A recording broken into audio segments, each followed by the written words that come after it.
युट्यूबमध्ये revenue म्हणजे काही फक्त मॉनिटायझेशन ऑन होणं, युट्यूब कडनं जे काही ऍड रेव्हेन्यू मिळतो तेच फक्त नाही, तर वेगवेगळ्या ब्रँड डील्स पण असतात.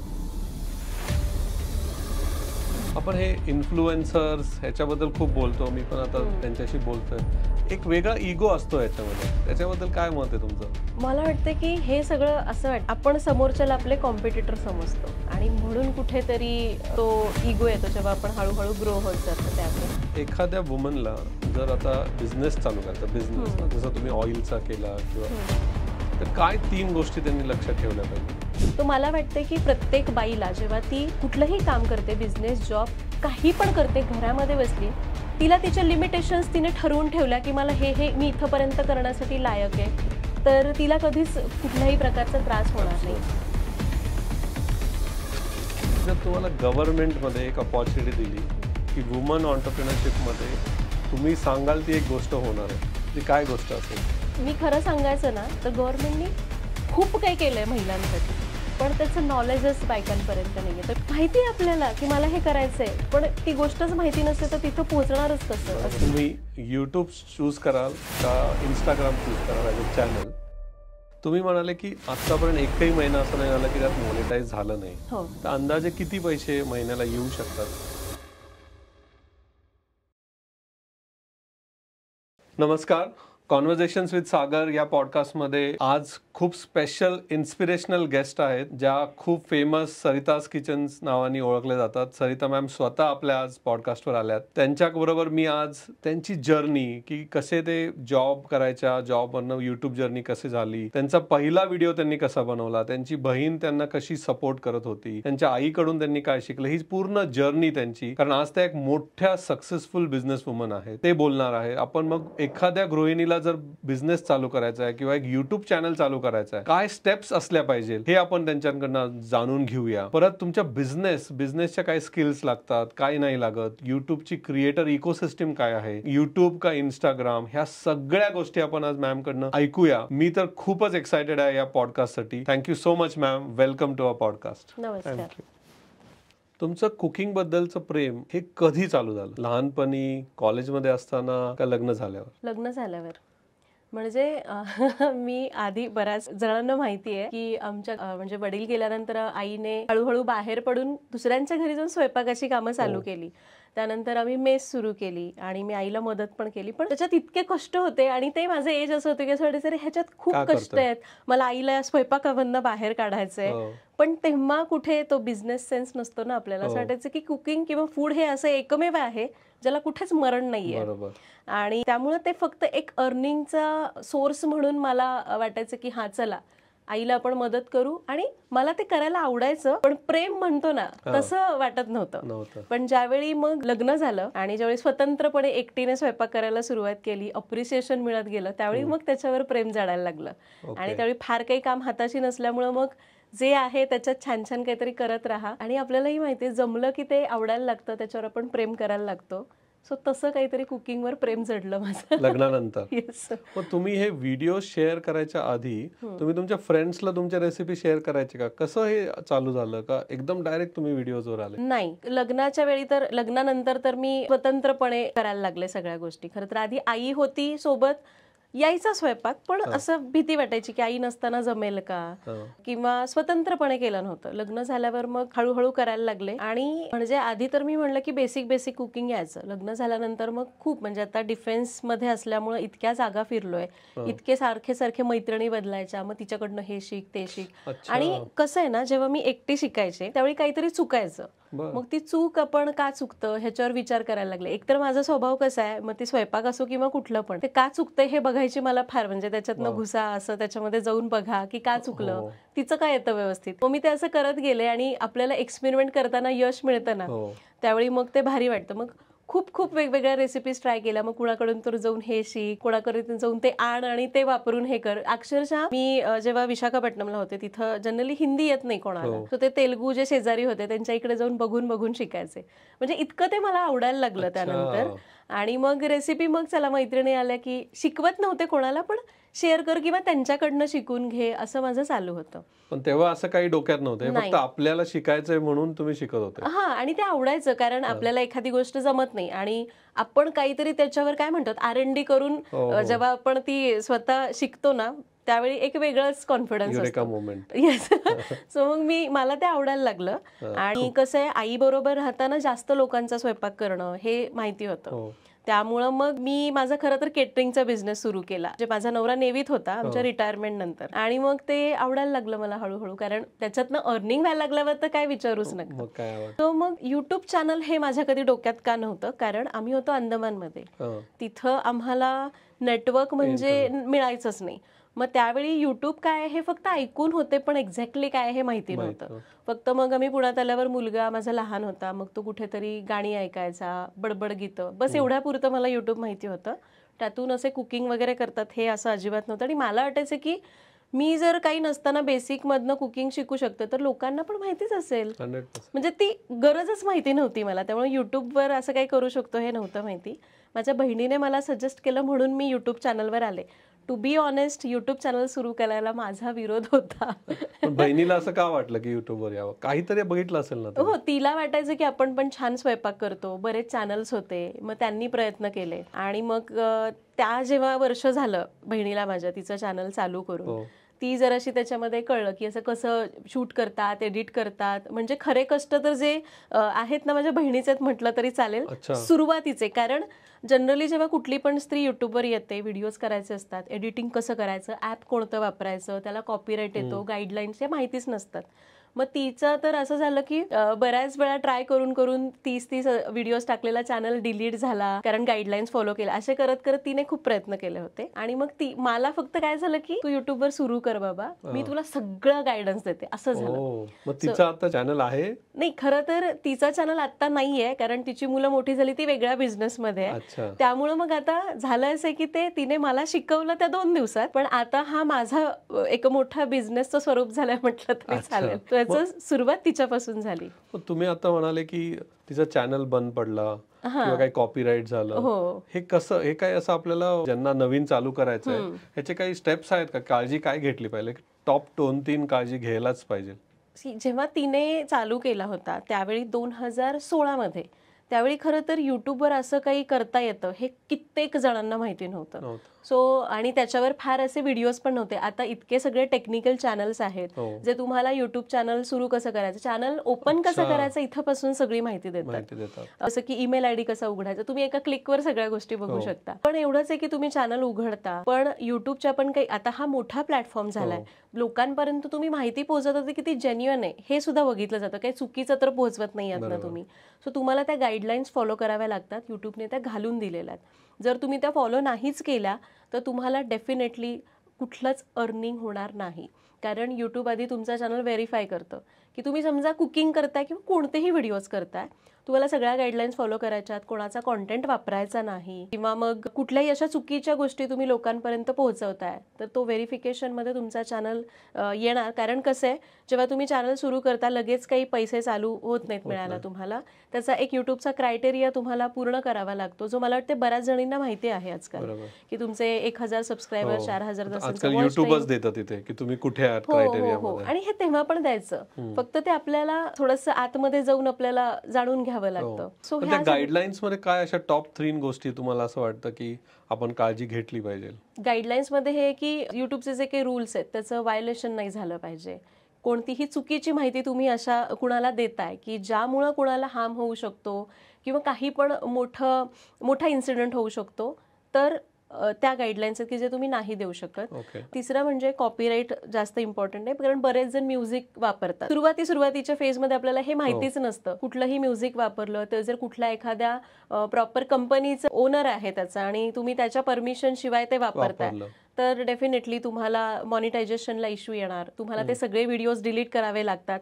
ते व्हिडिओज डिलीट झाले तर तुमचा जो काही वॉच टाइम आहे तो पण त्याच्यासोबत कमी होतो आणि मग तुम्हाला पुन्हा सुरुवात करावी लागते. या गोष्टी माहिती असणं. कॉपीराईट मध्ये म्युझिक एक अशी गोष्ट आहे का अजून काही अशा गोष्टी अजून पण आहेत? जर तुम्ही कुठला व्हिडिओ मध्ये असं काय असं आहे की कुकिंग मध्ये शक्यतो म्युझिकचाच वापर होतो, किंवा तुम्ही कोणाचा थंबनेल घेतलाय, कॉपी केला डायरेक्ट आहे तसाच्या तसा, बरं. डाउनलोड केला आणि तसाच लावला. आणि जर कारण प्रत्येक चॅनलला एक कॉन्टेंट आयडी युट्यूब कडून इश्यू होतो बरं. आणि त्याच्यावर तुम्हाला कळतं की तुमचा कोणता कोणता डेटा कोणी कोणी कॉपी केलेला आहे. सो जर एखादा क्रिएटर असेल असा की ज्याला नाहीच अजिबात माझं कॉपी केलेलं चालत, तर तो तुम्हाला कॉपीराईट देऊ शकतो. बरं. आणि त्यामध्ये पण खूप वेगवेगळे म्हणजे पॉइंट्स आहेत, क्रायटेरिया आहे, जो युट्यूब स्वतः तुमच्या समोर सगळ्या गोष्टी देतो, तुम्हाला तो फक्त वाचावा लागतो. वाचायचं फक्त. मग तुम्ही ह्याचा सगळ्याचा अभ्यास केला तेव्हा का नाही? जसं सुरुवातीला तर ताईने सांगितलं होतं बेसिक गोष्टी की म्युझिक नाही वापरायचं कोणाचं, कारण कुकिंगमध्ये तसं फारसं काही कॉन्ट्रोवर्शियल काय असं काही नसतं. त्याच्यामध्ये तुम्ही तुमचं स्वतःचं कॉन्टेंट बनवा, कुक करा आणि पोस्ट करा. त्याच्यामध्ये तुम्ही कोणाचं घेणार नाही. फार तर आपण म्युझिक वापरतो, कोणाचा तरी थंबनेल आपला फोटो चांगला नाही आला तर गुगलमधून स्टॉक इमेजेस घेतात. सो त्याचे जर काही लायसन्ड इमेज असतील तर तुम्हाला ते डेफिनेटली कॉपीराईट देणार. सो ह्या गोष्टी फॉलो कराव्या लागतात. बऱ्याच जणांना कळत नाही की चला मी आता गुगलवरनं इमेज घेते आणि पोस्ट करते, पण तो तुम्ही कॉपी केलेला डेटा त्यांच्यापर्यंत पोहोचतो की हा बाबा कोणीतरी इथं कॉपी करून वापरते आणि त्याच्यापासून इन्कम जनरेट होतोय, तर मग डेफिनेटली ते क्लेम करणार. 100%. म्हणजे छोट्या छोट्या गोष्टी कुकिंगमध्ये तर या बेसिक गोष्टी आहेत. इमेज कुठली तुम्ही कॉपी करत नाही, म्युझिक करत नाही, कुणाचा व्हिडिओ घेतलाय कुठून. येस, असे खूप जण आहेत की जे असे व्हिडिओज उचलतात, फक्त काही पोर्शन ट्रिम करतात आणि तसाच्या तसा टाक. पण असे चॅनल येस, त्याला व्ह्यूज मिळतील पण युट्यूब त्या चॅनलला मॉनिटायझेशन होऊनच देणार. अगदी लहान सहान गोष्टीसाठी युट्यूब तुमचा चॅनल रिजेक्ट करू शकतं. त्यामुळं करताना बरेच युट्यूब चॅनल्स आहेत जे अगदी चॅनल उघडायचा कसा इथपासून ते मॉनिटायझेशन कसं चालू होईल यासाठी सगळ्या गोष्टी सांगतात. डेफिनेटली डिटेल माहिती युट्यूबवरच मिळेल तुम्हाला. हो ना. हो. तर तुम्ही आता हे तुम्हाला बहिणीमुळे म्हणू शकता एक शॉर्टकट मिळाला, 1 महिना 2 महिने तुमचे वाचले. हो है ना. महिना 2 महिने म्हणणार नाही, बरेच. कारण तिने स्वतः 1 वर्ष स्ट्रगल केला. तिचे 2 चॅनल रिलीज झाल्यावर 3रा तिने चालू केला आणि त्यामुळे मला आपसुकच बऱ्याच गोष्टी अशा आयत्या मिळाल्या. त्यामुळे मग कुठलाही काही प्रॉब्लेम झाला नाही मला. आणि तिने सुरू केलं त्यावेळी बरेच असे चॅनल्स होते ज्यांना अजिबातच काही माहिती नव्हती. आता खूप सगळी माहिती युट्यूबवर ऑलरेडी उपलब्ध आहे. पण तुम्ही जेव्हा करायचं ठरवलं, माझ्या माहितीप्रमाणे तेव्हा मराठी क्रिएटर्स खूप होते. हो. आणि कुकिंग मध्ये तर खूप होते. हो. मग तुम्ही कसं ठरवलं की माझं वेगळं पण काय असलं पाहिजे आणि तुम्ही कसे स्टँड आउट झाल्या आणि म्हणजे आपल्या ऑडियन्सने यातनं कसं शिकलं पाहिजे, काय करायला पाहिजे? खरं तर एक तर सुरुवातीला मी तेच म्हणाले की मला अजिबातच असं वाटत नव्हतं की युट्यूब एक करिअरचा ऑप्शन असू शकतो. मी माझ्या ताईला 1 वर्ष ती माझ्या मागे लागली होती 2016-17च्या सुरुवातीपासून, तू कर. मी म्हणायचे नाही, हे असे काय कुकिंग कोणाला येत नाही, सगळेच जण आहेत आणि ऑलरेडी इतके जण आहेत, मी अजून काय वेगळं करणार आहे. आणि मला एक होतं की फिक्स इन्कम सोर्स, माझा जॉब आणि मी बस, आणि माझा केटरिंगचा बिझनेस. सो त्यावेळी मग तिने ते सांगितलं, आम्ही सुरू केलं. मग मी म्हटलं की मला इतका चांगला रिस्पॉन्स मिळाला, म्हणजे काय म्हणतो आपण, तिने गायडन्स केला त्यामुळं पण असेल आणि माझा कॉन्टेंट लोकांना आवडायचा. त्यामुळं अगदी पहिल्या महिन्यापासून म्हटलं तरी मला इन्कम, माझं मॉनिटायझेशन सुरू झालं. आणि आतापर्यंत एकही महिना असा नाही की मला पैसे नाही मिळाले. एक आधी जॉब केलेला असेल, एक तो सेन्स असतो ना आपल्याकडे, तरी पण मला पहिले 7 ते 8 महिने कुठेतरी वाटायचं की हा करिअरचा ऑप्शन असू शकत नाही. मला खूप चांगला इन्कम प्रत्येक महिन्याला मिळायचा, पण तरी मला असं वाटायचं की माझं हे, आपण एक विचार असतो ना, हे आपलं सेफ आहे तेवढं बरं आहे, म्हणजे जे सेफ आहे ते करा आणि जे सेफ नाहीये त्याला ऑप्शन ठेवा. हा, तसं शिकवलं, कारण ती एक आपली जनरेशन तशी होती. आणि मग नंतर मग जेव्हा मला वाटलं की भरपूर क्रिएटर्स आहेत आणि मला वाटायला लागलं की येस, हळूहळू तो कॉन्फिडन्स वाढतो ना आपल्याला, दर महिन्याला पैसे मिळतात त्यामुळं. सो हळूहळू वाटायला लागलं की येस, आपण काहीतरी करू शकतो, पण तेव्हाच करू शकतो जेव्हा आपण काहीतरी नवीन देऊ. येस, आणि ऑलरेडी इतके सगळे, मी खूप उशिरा उडी घेतली होती आणि आता 6 वर्ष पण नाहीत पूर्ण झाली चॅनलला. मला माहिती होतं की मला जर या गर्दीतनं उभं राहायचंय, काहीतरी वेगळं करणं गरजेचं आहे. पण मला समजत नव्हतं, कारण ज्यावेळी माझं चॅनल सुरू केलं त्यावेळी मी प्रेग्नंट होते आणि म्हणजे अगदी प्रेग्नन्सीचा 3रा महिना असेल आणि माझं चॅनल चालू झालं. त्यामुळं मग परत डिलिव्हरीज आणि मग या सगळ्या गोष्टी, आणि हळूहळू ना युट्यूबवर पण बऱ्याच गोष्टी, म्हणजे युट्यूब स्वतःच क्रिएटर्सला एनकरेज करत होतं की तुम्ही छान कॉन्टेंट तयार करा. आणि मग कुठेतरी वाटायचं की काहीतरी चांगलं आहे, म्हणजे युट्यूब स्वतःच आपल्याला सांगतंय की बाबा असं करा तसं करा, म्हणजे काहीतरी असेल बाबा की आपण ॲज अ करिअर म्हणून बघू शकतो. हळूहळू मी मग काय म्हणतो आपण, आतमध्ये एक असतं ना, बरेच जण काय करतात, आपल्याला जेवढे फीचर्स माहिती आहेत बस तेवढेच बघा आणि तात्पुरतं बस होतंय ना माझं, उगाच इकडे तिकडे जायला नको. पण माझी सवय आहे, मी आधी म्हटल्याप्रमाणे R&D करायची. मी युट्यूबमध्ये सुद्धा जे आपल्याकडे जे ऍप्लिकेशन आहे युट्यूब स्टुडिओ म्हणून, त्यात आतमध्ये जाऊन बऱ्याच गोष्टी बघायचे, वाचायचे, काही क्रिएटर्स बघायचे की जे खूप वेगवेगळ्या गोष्टी करतात, किंवा मग लाईव्ह स्ट्रीमिंग असेल, लोकांशी कनेक्ट बनवणं असेल, की काय करायचं. मग मलाही वाटायचं की मी काय वेगळं करू शकते. आणि मग हळूहळू मग वर्षभर तर काही सुचलं नाही, माझी मुलगी लहान होती म्हणून. पण त्यानंतर मात्र मी खूप वेगळ्या गोष्टी ट्राय केल्या. आणि खास करून कोरोना काळामध्ये, ज्यावेळी खरं तर माझी सुरुवात मी कुठून झाली म्हणेन, की मला एक कमेंट आली होती, चुकीची नाही म्हणणार नाही, माझी चूक झाली होती आणि ती मला दाखवून दिली इन द सेन्स ती माझी चूक नव्हतीच. मी काहीतरी एवढंसं दाखवलं होतं, लाडू केले होते आणि ते जे कोणी होते पुढचे त्यांनी ते बघून 10 किलोचे लाडू केले आणि मग त्यांचे बिघडले आणि मग त्यांनी इतकं ब्लेम केलं मला. आणि मी म्हणलं मी नाही करणार कंटिन्यू, मी बंद करते, मला काही हे असं कोणाचं नुकसान झालेलं मला आवडणार नाही. पण मग माझ्या ताईनी वगैरे परत मला सांगितलं, नाही असं नाही, असं नसतं, आम्हाला माहिती, आम्ही एवढे वर्ष काम करतोय. तर काही लोक असतात की ज्यांना नाही जमत आणि एवढंसं बघून कोणी इतकं मोठा रेफरन्स घेऊन नाही करत, सो तू स्वतःला नको हे करू. पण मग 3-4 दिवसांनी मग परत कमेंट्स आल्या की नाही छान झालं आमचं, छान झालं. मग म्हणलं हा चला आपल्याला काहीतरी येतंय.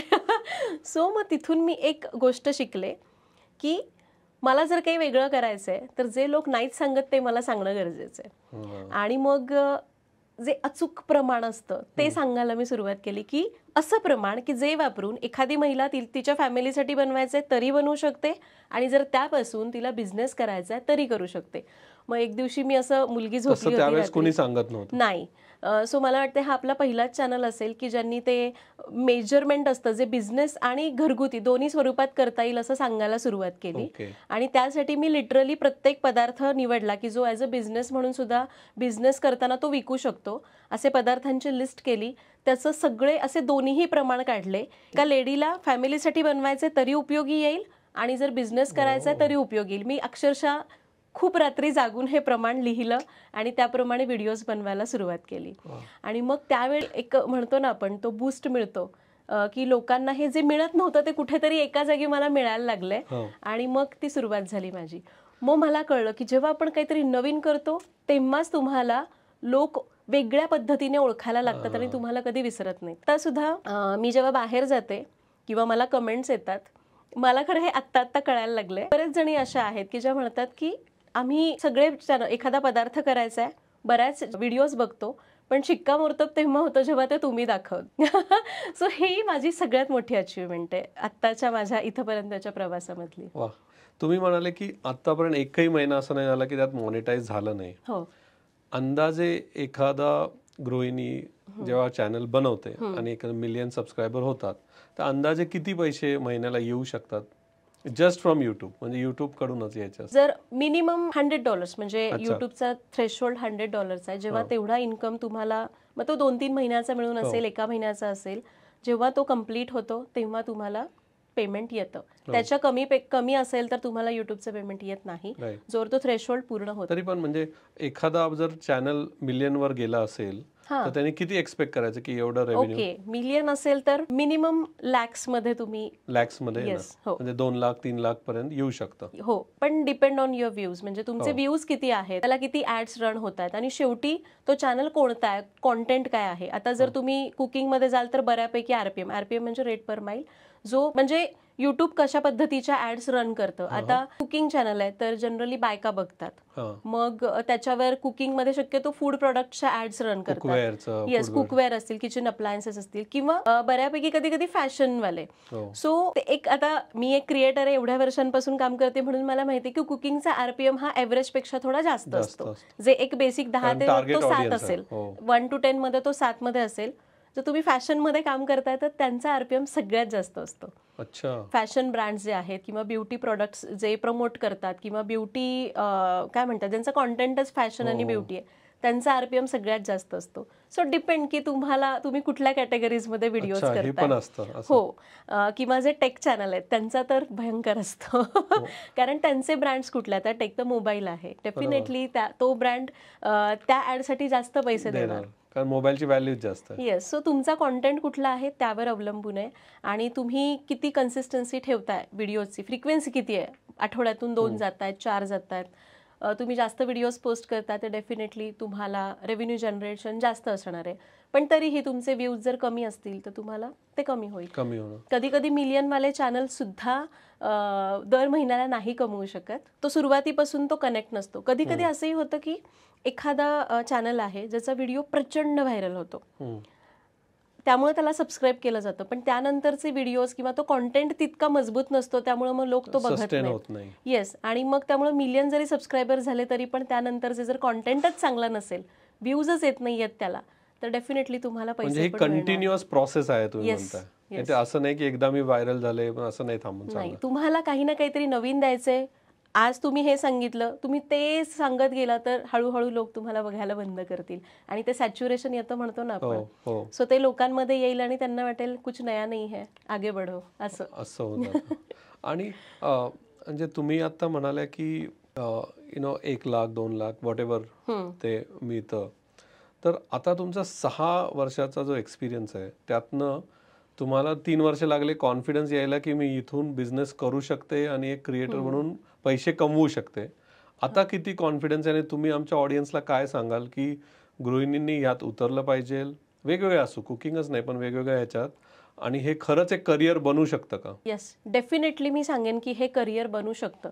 आता मी मगाशी म्हणले की आपण ना सेफ खेळत असतो. आपल्याला वाटतं की चला आपला जॉबच बरा आहे, महिन्याला मला एवढा पगार मिळतोय, अगदी छान. म्हणजे मी आणि माझा नवरा, आम्ही दोघं पण आपण म्हणतो ना अल्पसंतुष्ट, छान हसत खेळत स्वच्छंदी जगायचं, असेच विचारांचं. पण ते आपण म्हणतो ना एकदा आपल्याला वाटतं की हा ह्याच्यात आपण काहीतरी करू शकतो, तसं आम्हाला ते म्हणतो ना आपल्याला या मार्गाने जायचं असतं पण देव म्हणतो नाही तुला इकडेच जायचंय. तसं मी कुठेतरी खरं तर बिझनेसमध्ये उतरली आहे. खरं तर मी सांगते 3 ते 3.5 वर्ष झाल्यानंतर ऑडियन्सचा माझ्यावर एक ट्रस्ट होता आणि तो मला कमेंट्समधनं भयंकर जाणवायचा की किती लोक विश्वास ठेवतात आपल्यावर. कारण मी म्हटलं की ते प्रमाण असेल किंवा अजून मी वेगवेगळ्या गोष्टींची सिरीज चालू केली. ते पण सांगायचं होतं मला खरं तर की फूड बिझनेस सिरीज असेल किंवा वेगवेगळ्या सिरीजवर आम्ही काम केलं जे युट्यूबवर आधी व्हायचं नाही. म्हणजे वेब सिरीज असते पण युट्यूबच्या व्हिडिओची पण सिरीज असते. सो त्याच्यावर आम्ही काम केलं, लोकांचा एक ट्रस्ट बसला. आणि सिरीजचं कसं असतं की आज एक एपिसोड आला, बघू उद्या काय येते, सो लोक कनेक्ट होत राहतात आणि ते आपल्याला विसरत नाहीत. सो तसं काहीसं झालं आणि छान एक ट्रस्ट तयार होत गेला. मुख्य म्हणजे बिझनेस चालू करणं किंवा माझा ब्रँड सुरू करणं हे असं वाटत होतं की करू की नको, काय करू वगैरे वगैरे. मी चालू केला त्यातून. सो मला वाटतं जे आत्ता ज्यांना वाटतं की युट्यूब एक करिअरचं ऑप्शन असू शकतं, समजा आता तुम्ही जॉब करताय तर एक फिक्स इन्कम आहे, पण युट्यूब हे मला आता असं वाटायला की बिझनेस प्रमाणेच आपण ट्रीट करू शकतो. आता जे काही बिझनेसमॅन आहेत त्यांनी रिस्क घेतली म्हणूनच ते पुढे गेले ना. आणि आता इतकं प्रोफेशनल क्रिएटरचे आमचे इव्हेंट्स होतात, त्याच्याकडून बघतं की मी तरी काहीच नाहीये, काही क्रिएटर्सनी इतक्या वेगवेगळ्या गोष्टी केलेल्या आहेत युट्यूब चॅनलच्या माध्यमामधून, जे नॅशनल क्रिएटर्स आहेत की ज्यांच्याकडे ऑडियन्स अजून मोठा आहे, खूप वेगवेगळ्या गोष्टी केलेल्या आहेत. त्यामुळे मला तर आता असं वाटतं की येस, बिझनेस प्रमाणे जसं एक बिझनेस कॅटेगरी आहे, जॉब करणाऱ्यांची एक कॅटेगरी आहे आणि एक कॅटेगरी आहे सोशल मीडियावर काम करणाऱ्यांची. सो हो, डेफिनेटली हा एक खूप चांगला करिअरचा ऑप्शन. कसं काय तुम्ही 3 डिफरंट जॉब कळाला मला, बिझनेस कळाला आणि सोशल मीडियावर काम करणं, हा तिसरी कुठली कॅटेगरी आली? म्हणजे हीच की जी सोशल मीडियावर पूर्णपणे काम करते. मग ती फेसबुकच्या माध्यमातून आहे, युट्यूबच्या माध्यमातून आहे किंवा इंस्टाग्राम आहे. इंस्टाग्रामवर जरी स्वतः बिझनेसमध्ये उतरले नाही, ते फक्त तेवढंच करतात. हो, सो अशा पद्धतीने सुद्धा आपण कितीतरी क्रिएटर्स आहेत की जे युट्यूब चॅनल तर आहेच, पण त्याच्या माध्यमातून त्याच्या थ्रू त्यांच्याकडे जो ऑडियन्स आहे, कमर्शियल भाषेत म्हणायचं तर मार्केट आहे, त्या मार्केट आता तुम्ही एक अशी व्यक्ती आहात की तुमचा कुठला सोशल मीडियावर कुठला चॅनल नाही, प्लॅटफॉर्म नाही, पेज नाही, काही नाही. तुम्हाला जर बिझनेस सुरू करायचा आहे तर अगदी शून्यातून. पण जर एखादा क्रिएटर आहे त्याच्याकडे भरपूर ऑडियन्स आहे, ज्याचा त्याच्यावर ट्रस्ट आहे, सो डेफिनेटली तुम्हाला वाटतंय की याच्यापासून मी एक काही वेगळं अजून एक इन्कम सोर्स आहे, येस, तर त्याच्याकडे ऑलरेडी मार्केट आहे, त्या मार्केटचा त्याच्यावर विश्वास आहे. जो विश्वास कमावणं एखाद्या माणसाला 0 पासून करताना खूप वेळ लागतो, तर मग त्याचा वापर करून एक चांगला प्रोडक्ट आपण देऊ शकतो. पण माझ्या बाबतीतली केस वेगळी आहे. मला हा बिझनेस सुरू करायचा असं काही डोक्यात नव्हतं. माझ्याकडे छान प्रोडक्ट होता, मला वाटलं तो लोकांपर्यंत पोहोचवावा, म्हणून मी बिझनेस सुरू केला. खरं तर जो आपला ऑइल्स आहेत. हो, तुमचा मी येणार आहे बिझनेसवर. तुम्ही म्हणताय की डेफिनेटली की सगळ्यांनी युट्यूबला सिरियसली घेऊ शकता आणि करिअर होऊ शकतं. हो, जर तुमची इच्छा आहे, तुम्हाला वाटतंय की तुमच्याकडे काही टॅलेंट आहे, खूप चांगल्या क्वालिटीज आहेत की ज्यामधून तुम्ही एक छान कॉन्टेंट तयार करू शकता की ज्याने लोकांच्या आयुष्यात खरंच व्हॅल्यू ॲडिशन होणार आहे, त्यांना त्याचा फायदा होणार आहे, डेफिनेटली तुम्ही करू शकता ॲज अ करिअर म्हणून. आणि ॲज अ करिअर आणि 4-5 वर्षानंतर तुम्ही 4 ते 5 लाख रुपये महिना ह्याच्यातनं जनरेट करू शकता मिनिमम. हो. आणि अजून तुम्ही बिझनेस टीम वाढवू शकता, प्रोफेशनली सगळं करू शकता जर तुम्ही नीट केलं तर. डेफिनेटली. पण त्याच्यासाठी येस नीट केलं तर आणि स्वतःला काळाप्रमाणे अपग्रेड करत राहा, ट्राय करत राहा. काय तुम्ही जसं मला अॅनालिटिक्स बघत राहा, ह्या सगळ्या गोष्टी. Very good. मग आता मला विचारायचं की तुमचा पहिला व्हिडिओ, राईट, जेव्हा तुम्ही पहिला व्हिडिओ शूट केला तेव्हा एक भीती होती का तुमच्या मनात? आणि कारण कसं असतं की जे आता नवीन चालू करणार आहेत त्यांना ते असतं की एक फोबिया की मी कॅमेऱ्यासमोर कशी जाणार, मला काय होणार, हे होतं का? आणि तुम्ही ते कसं टॅकल केलं का? It's natural. तुम्हाला काय वाटतं, काय सल्ला द्याल तुम्ही त्या पहिल्या व्हिडिओसाठी? हा पहिला व्हिडिओ जो होता ना त्यावेळी खरं तर मी कॅमेऱ्याच्या समोरच गेले नव्हते. कारण मी सांगितलं की माझी बहीण मला फोर्स करत होती की तू चॅनल सुरू कर, आणि मी केला नाही. 1 वर्ष मी अजिबातच सिरियसली घेतलं नाही त्याला. ती घरी आली, ती म्हणाली तू अशी ऐकणार नाहीस, आपण शूट करूया. सो तिने मोबाईल हातात घेतला आणि तिने ते शूट केलं. मला वाटतं जेव्हा तुम्ही खूप चांगला कॉन्टेंट देता ना त्यावेळी अजिबात घाबरण्याची गरज नाही. खरं तर मी स्वतः कॅमेऱ्यासमोर आले नव्हते पहिल्यांदा, कारण मला वाटायचं की नाही आपण सुरुवातीला असं करून बघूयात. पण मी वेगळी आहे, मला खूप आवडतं लोकांबरोबर बोलायला. माझी इच्छा होती की मला बातम्या द्यायचे, म्हणजे लहानपणी माझं स्वप्न होतं. त्यामुळे मला असं वाटायचं की मला समोर यायचंय कॅमेऱ्याच्या. पण मी प्रेग्नंट होते, मला सुरुवातीला कसं जमेल, आणि ते एक असतं ना की नको नको आत्ता नको, बघूयात परत, असं मला वाटायचं. म्हणून मी कॅमेऱ्याच्या समोर आले नाही. पण जेव्हा मी तो व्हिडिओ रेकॉर्ड झाला, मला दीदीने शिकवलं माझ्या की एडिटिंग कसं करतात वगैरे. आणि तुम्ही स्वतःच करायचे एडिटिंग? हो, त्यावेळी सुरुवातीला खरं तर आपण म्हणतो ना की जेव्हा, आणि मी सगळ्यांना सांगेन की जेव्हा तुम्ही सुरुवात करताय अगदी पूर्ण टीम वगैरे हायर करून काही करण्याची गरज नाही. सुरुवात करायची आहे, फार इन्व्हेस्टमेंट नाहीये. साधा मोबाईल आहे चांगल्या क्वालिटीचा तुमच्याकडे, ज्याच्यात बऱ्यापैकी, म्हणजे अगदी आयफोन असण्याची गरज नाहीये, बऱ्यापैकी क्वालिटी शूट होते, तर तुम्ही डेफिनेटली व्हिडिओज बनवायला सुरुवात करू शकता. त्याच्यातच एडिट होतं. येस, आणि मोबाईलमध्येच कितीतरी ऍप्स आहेत की ज्याच्यामध्ये अगदी आजकाल मुलं पण प्रोजेक्टसाठी ते ऍप्स वापरतात, एडिटिंग ऍप्स, तुम्ही त्याच्यामध्ये करू शकता. आणि मी पण ते एडिट केलं. फक्त मला भीती कुठे होती की मला बोलायला खूप आवडतं, आणि मला असं वाटतं की मी जर चुकीचं बोलले ना मलाच त्रास होतो त्याचा, की नाही मी हे नीट बोलायला हवं होतं, म्हणजे उच्चार वगैरे. सो मी समोर तर नाही आले कॅमेऱ्याच्या, पण ते बोलणं होतं ना मी 100 वेळा रेकॉर्ड केलं. माझा मुलगा शाळेला गेला, तो व्हिडिओ एडिट झाला, मी त्याला व्हॉइस ओव्हर करत होते, आता हे करायचं ते करायचं, मी स्टेप्स समजावून सांगत होते. त्याचा व्हॉइस ओव्हर करताना मोबाईल समोर घेऊन रेकॉर्डिंग ऑन करावं लागतं. मी तो 100 टाइम्स केला. माझी इच्छा होती की हिंदीमध्ये करायचा. मी हिंदीमध्ये केला आणि मला तो ऐकल्यावर आवडायचाच नाही. असं वाटायचं नाही लोक काय म्हणतील, भीती वाटत होती, किंवा कसं वाटतंय आपल्याला असं होतं ना.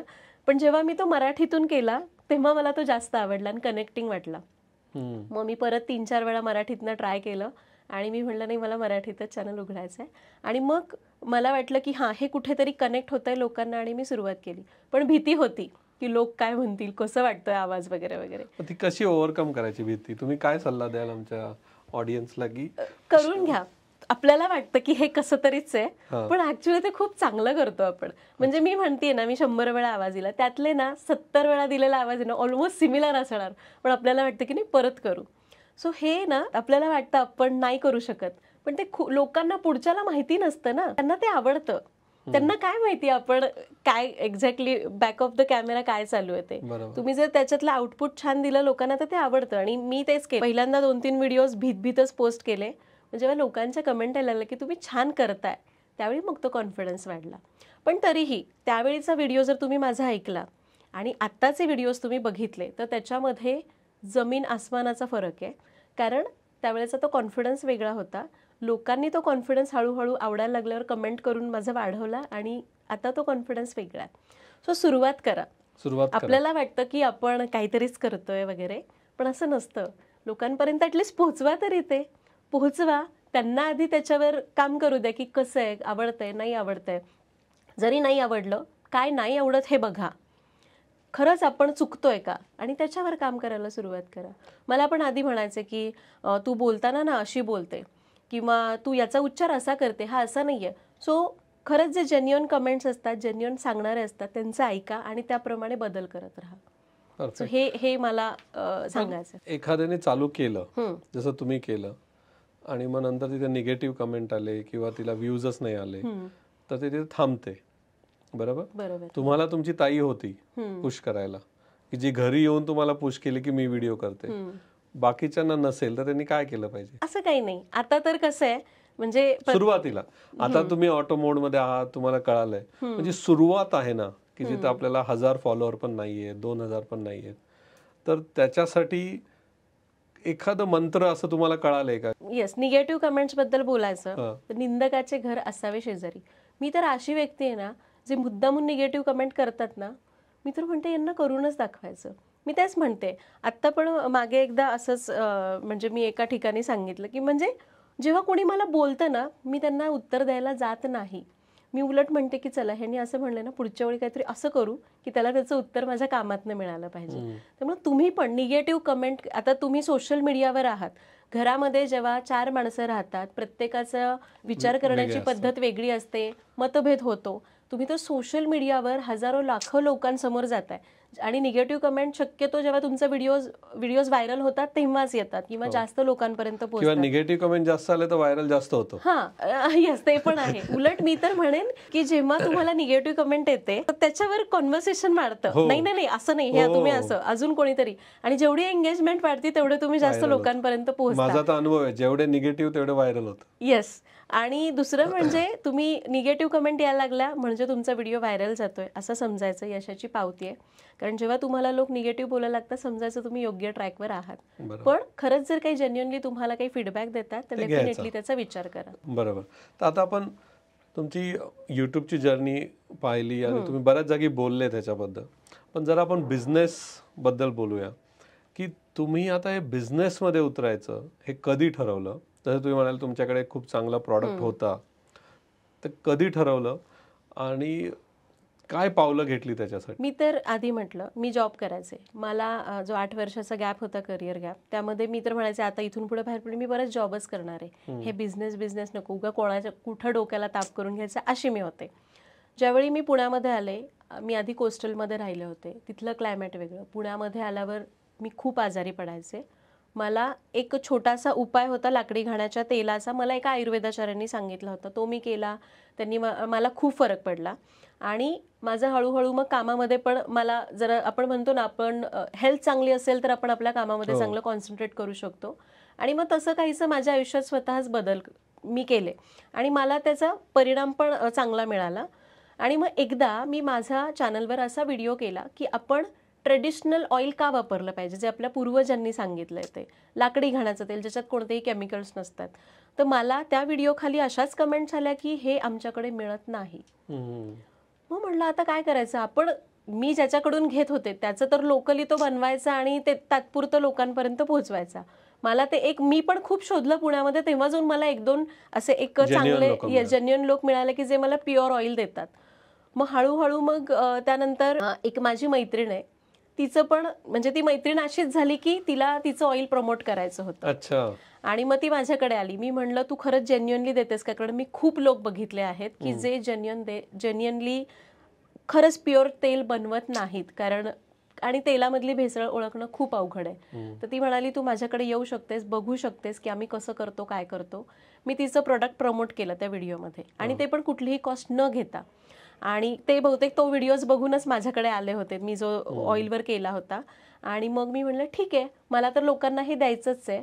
पण होतं असं की आपण 1 व्हिडिओ बनवू, 2 व्हिडिओ बनवू, अजून काय करणार. मग नंतर माझ्या डोक्यात आलं की आपणच यामध्ये उतरूयात का. आणि मग आम्ही दोघींनी छान कोलॅबरेशन केलं आणि मग मी याच्यामध्ये उतरले. अच्छा, मॅन्युफॅक्चरिंग ती आहे, मार्केटिंग आणि हो.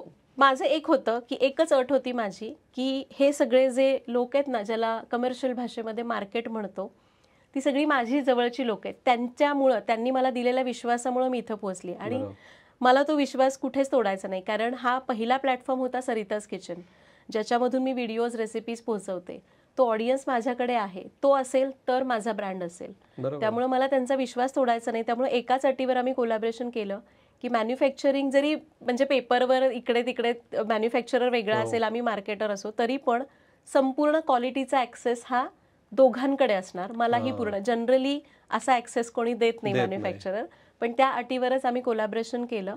आणि खरं तर ती माझी आम्ही छान फॅमिली फ्रेंड्स आहोत आणि आम्ही दोघं मिळून हा बिझनेस छान रन करतो आणि पूर्ण क्वालिटी ॲक्सेस. कारण म्हटलं जर क्वालिटीत कुठे गडबड असेल, बाकी काही ठीक आहे, पण क्वालिटीमध्ये कधीच कॉम्प्रोमाइज नाही झालं पाहिजे आणि म्हणून तो ऍक्सेस आमच्याकडे म्हणजे आम्ही दोघं मिळून आहे आणि आम्ही छान आता म्हणजे छान पार्टनरशिप आहे तुमची. येस हो. कारण तुम्ही कॉन्टेंट आहे ते आहे, तरी पण तुम्हाला बिझनेसला थोडा वेळ द्यायलाच लागत असेल राईट? कारण क्वालिटी व्हिजिट करणं आलं, काय चाललंय काय नाही, मग हे आणि कॉन्टेंट क्रिएशन हे बॅलन्स कसं करता आता तुम्ही? खरं तर सुरुवातीला असं वाटायचं म्हणजे याच्यामध्ये माझा नवरा मला खूप चांगल्या पद्धतीने मदत करतो. आता आम्ही ही कामं वाटून घेतलेली आहेत.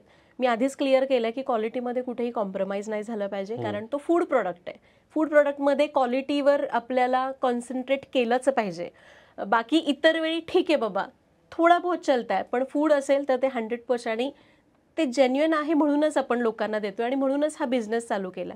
त्यामुळं याच्यामध्ये माझा नवरा मला पूर्ण सपोर्ट करतो. खरं तर आता आम्ही डिवाइड केलेलं आहे. जो कॉन्टेंट क्रिएशन, मी शेवटी कॉन्टेंट क्रिएटर आहे, त्याच्यामधला जो कॉन्टेंट लोकांना दिला पाहिजे ते मीच डिसाईड करणार. त्यामुळे मला तिकडे पूर्ण वेळ द्यावाच लागतो. आणि जो आमचा ब्रँड आहे त्याच्यामध्ये माझा नवरा याच्यामध्ये पूर्ण मदत करतो.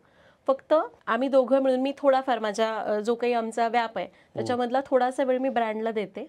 बाकी पूर्ण म्हणजे 80% 20-80 असं झालंय. म्हणजे माझा नवरा 100% ब्रँडसाठी काम करतो आणि मी 80-20 म्हणजे 20% मी ब्रँडसाठी काम करते, 80% कॉन्टेंटसाठी काम करते. तुम्ही म्हणाले की तुमचा नवरा तुम्हाला हेल्प करतो, पण अशा काही गृहिणी आहेत ज्यांना घरून सपोर्ट मिळत नाही, त्यांच्यासाठी काय टिप असेल? मला त्यांच्यापेक्षा त्यांच्या घरच्यांना टिप द्यायला आवडेल. कारण त्यांचं खूप असतं, त्यांच्या मनात खूप असतं की मला हे करायचंय. लहानपणी त्यांच्यात काही वेगळ्या क्वालिटीज असतात, पण ते लिमिटेशन्स येतात ना लग्नानंतर, त्यामुळं खरं तर त्या करू शकत नाहीत. त्यामुळे मला त्यांच्या घरच्यांना टिप द्यायची. मी आत्ता जी आहे ती माझ्या नवऱ्यामुळे. म्हणजे आईने लहानपणी जे शिकवलं, पण त्याचा फायदा मला जर आत्ता करून घ्यायचा आहे तर मला ते फ्रीडम दिलं पाहिजे ना हे सगळ्या गोष्टी करण्याचं. मला त्यांच्या नवऱ्यांना टिप द्यायला सांगायला आवडेल की तुम्हाला खरंच वाटतंय तुमची बायको केपेबल आहे आणि असते बरं का, वाटतंय नाही, असतेच ती, फक्त तुम्हाला थोडा विश्वास ठेवावा लागतो. तिच्यावर थोडा विश्वास ठेवा आणि तिला फक्त म्हणा मी आहे, तू कर. चांगली गोष्ट करायला ती जाते ना, ॲटलिस्ट तिला 2 वेळा 3 वेळा तरी चान्स द्या, बघा काय होतंय. कारण बऱ्याचदा असं होतं की काय आजकाल म्हणजे शेवटी ही इतक्या वर्षांपासून चालत आलेली परंपरा आहे.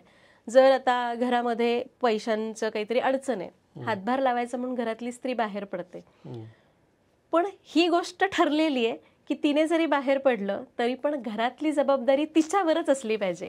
आणि आता बदलतंय माझ्या घरामध्ये. आता इव्हन मी सुद्धा आता बोलतीये, पण जर समजा घरातलं एखादं काम आहे, समजा पसारा झालाय घरात, ते जर माझ्या नवऱ्याने आवरला तर त्याची वाहवा होणार, मी आवरला तर ते नॉर्मल आहे. पण जेव्हा तो काम नाहीच झालं, माझ्या नवऱ्याने जर केलं, मी त्याला म्हटलं की हे करून ठेव बरं का, त्यांनी नाही केलं तर काहीच प्रॉब्लेम नाही. पण समजा माझ्याकडनं ते झालं तर ते 100% खापर माझ्यावर फुटणार की ही तुझी जबाबदारी होती, तू का केली नाही. पण आता माझ्या घरात परिस्थिती बदलतीये. ही इतक्या वर्षांची मेंटॅलिटी आहे, ती हळूहळू बदलायला वेळ लागेल. त्यामुळं स्वतःच म्हणजे जर एखाद्या बाईला करायचंच आहे, आता एखादीला छान सपोर्ट मिळाला घरातनं, पण तिला काय होतं ना, तो बॅलन्स साधता येत नाही. कारण ती मेंटॅलिटी अजून बदललेली नाहीये की घरातली जबाबदारी नवऱ्याने. हॅक आहे की बॅलन्स कसा साधायचा? येस, एक तर तुमच्या घरात नाहीच कोणी ऐकत तर सरळ, आता तुम्हाला माहितीये ह्याच्यावर काही उपाय नाहीये, तर छान प्लॅन करा की मी कसा बॅलन्स करू शकते, कसं करू शकते हे सगळं. जर मला मुलांना वेळ द्यायचा आहे तर ते टाइम मॅनेजमेंट जमलं पाहिजे आणि याच्यासाठी थोडेसे कष्ट पडतील, त्रास होईल, पण ते केलं पाहिजे. आणि जेव्हा घरातल्यांना कळेल की हां ही करू शकते बाबा हे सगळं, तर मग डेफिनेटली ते पण तुम्हाला हळूहळू सपोर्ट करतील. आणि मग त्यावेळी मी पण हेच केलं सुरुवातीला. तर अजूनही असं नाही बरं का की आमच्या घरात जबाबदारी पूर्णपणे, म्हणजे ते होतच शेवटी, इतक्या वर्षांची चालत आलेली परंपरा. तुम्हालाही आवडतं, तुम्हाला असं वाटतं की इव्हन मला गिल्ट पण येतो, मी एखादी गोष्ट नाही करू शकले तर असं वाटतं की नाही हे माझं काम आहे बरं का, मी केलंच पाहिजे असं वाटतं मला. सो हळूहळू सोपवायला पण सुरुवात करा. इतके वर्ष चालत आलंय हे, तुम्ही बदल घडवणार आहात. हळूहळू मुलांवर, नवऱ्यावर एक एक छोटी छोटी गोष्ट सोपवायला चालू केला की बाबा मी पण आता हे करते, त्यांच्यावर ट्रस्ट पण ठेवा, करतील आणि करू द्यात. कसं करायचं तसं करू द्या. बायकांचं काय असतं, इव्हन माझं पण, ते नीट झालं पाहिजे ही पण अपेक्षा. असं कसं शक्य आहे, एवढ्या वर्षांची सवय आहे आणि त्यांना सवय नाहीये, डेफिनेटली त्यांच्याकडून ते नीट होणार नाही. सो हळूहळू त्यांना वेळ द्या, सोपवायला चालू करा.